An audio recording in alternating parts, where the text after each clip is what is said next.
तो दो में आपका सबसे पहले आपको सर्टिफिकेट किया है कि पार्टनरशिप डीड में क्या आपको इंटरेस्ट और कैपिटल या रेमुनरेशन देनी है। अगर डीड एब्सेंट है it will not be allowed. ये सबसे पहली बात बता दिया था मैंने आपको। अगर डीड नहीं है तो पार्टनरशिप एक्ट 1932 के प्रोविजन एप्लीकेबल होंगे and according to those principles या दोज इंटरेस्ट ऑन कैपिटल और remuneration will not be allowed. अब अगर डीड में है, if it is in deed, अगर डीड में है तो आपको इंटरेस्ट ऑन कैपिटल या फिर सैलरी देनी चाहिए, लेकिन आपको उससे पहले ये देखना है कि डीड में उसका ट्रीटमेंट क्या दिया है, एप्रोप्रिएशन दिया है या चार्ज दिया है। ट्रीटमेंट दिया है मतलब डीड में या नहीं दिया है। अगर दिया है तो क्या ट्रीटमेंट बोला है, चार्ज बोला है या एप्रोप्रिएशन बोला है। चार्ज का मतलब है यू हैव टू पे। चार्ज के लिए एक वर्ड यूज होता है हैव टू। हैव टू का मतलब क्या है आपका,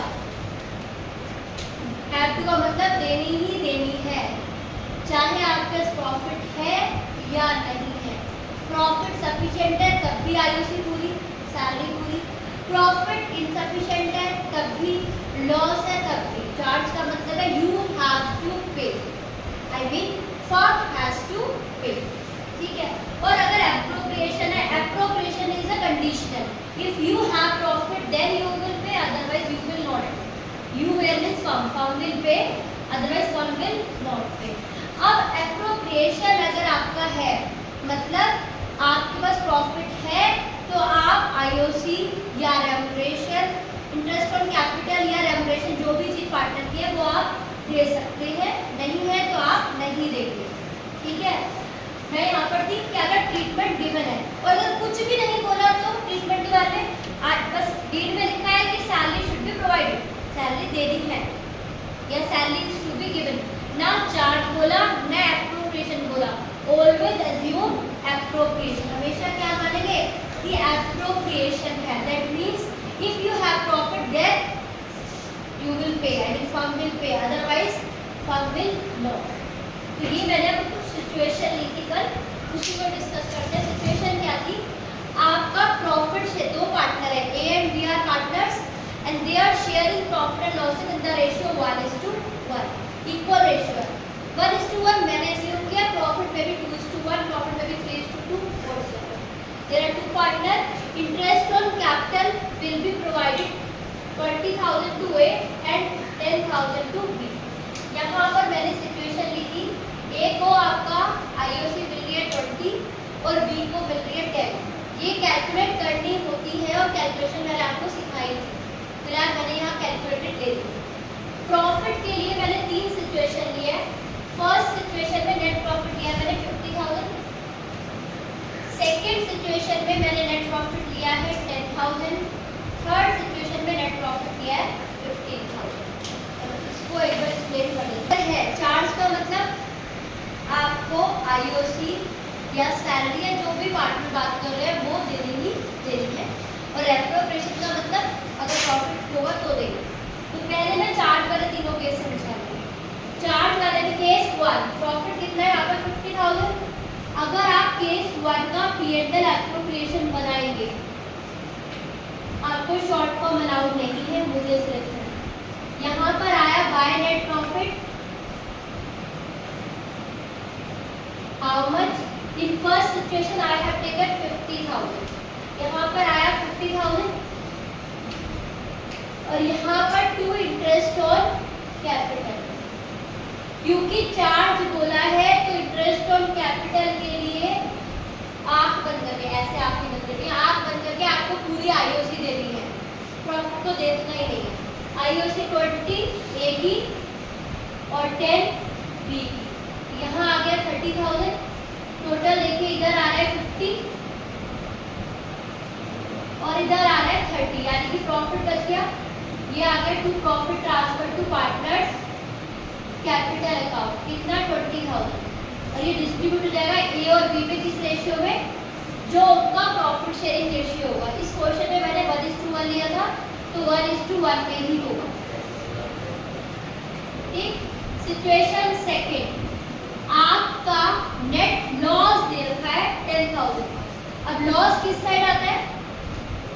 डेबिट साइड पे। 2 नेट लॉस कितना? 10,000। वैसे तो अगर देखा जाए तो आईओसी नहीं देनी चाहिए, बट यहाँ पर बोला है चार्ज, तो आईओसी पूरी दोगे। यहाँ पर कितना आएगा? 2 इंटरेस्ट ऑन कैपिटल ए और बी की 20,000 और 10,000, ये हो गया 30,000।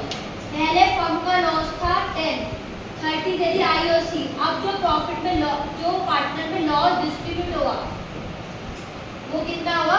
40,000। टोटल 40 आ रहा है, 10 + 30 40,000। और इस 40,000 को आप क्या करोगे?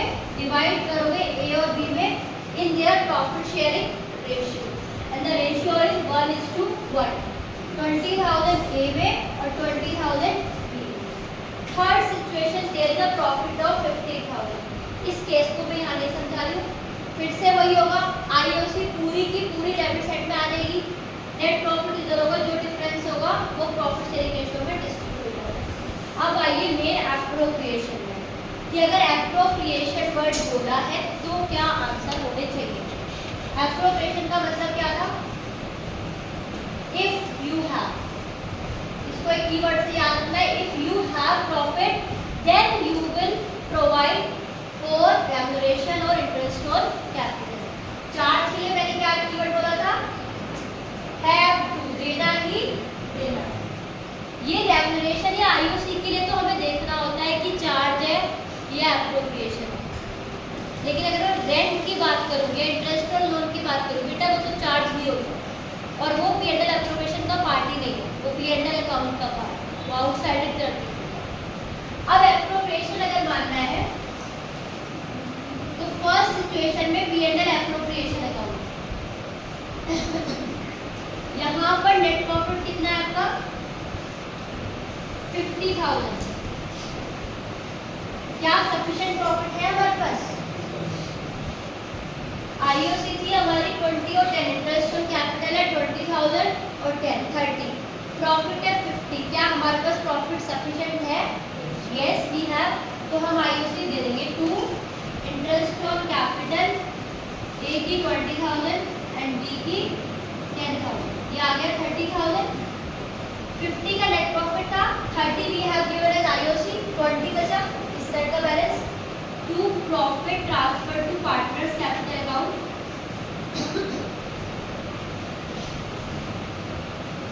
20,000 profit sharing ratio 1:1 divide. Second situation, there is net loss. Net loss के केस में क्या करें? यहाँ पर आ गया 2 नेट लॉस। क्या आईओसी देनी चाहिए बच्चों? क्या आईओसी मिलेगी इंटरेस्ट ऑन कैपिटल? नहीं। यहाँ पहले क्या वर्ड है? If you have. जब प्रॉफिट ही नहीं है तो क्यों आईओसी देंगे? है ही नहीं। तो आपका यही वाला लॉस पार्टनर में डिस्ट्रीब्यूट हो जाएगा। तो loss transfer to partners capital account A and B and their profit sharing ratio that is equal here 10,000। यहाँ तक भी ठीक था। थर्ड द बेस्ट सिचुएशन, जहाँ पर आपका डाउट आता है और जिसकी वजह से क्वेश्चंस के आंसर रॉन्ग आते हैं। This is a case of इनएडिक्वेट profit और इनसफिशिएंट प्रॉफिट। इनएडिक्वेट मतलब प्रॉफिट तो है पर उतना नहीं है जितना हमें आईओसी देने के लिए चाहिए, सफिशिएंट नहीं है। कैसे ये केस है? आपका इंटरेस्ट ऑन कैपिटल है 20 और 10 और जबकि प्रॉफिट कितना है 50, we require 30 but we have 50। अब आप कहोगे इक्वल इक्वल बांट दो, नहीं बांट सकते इक्वल। ऐसे कैसे बांट दोगे? किसी को ज़्यादा देने इसको। तो इस सिचुएशन में कैसे होगा ये देखिए।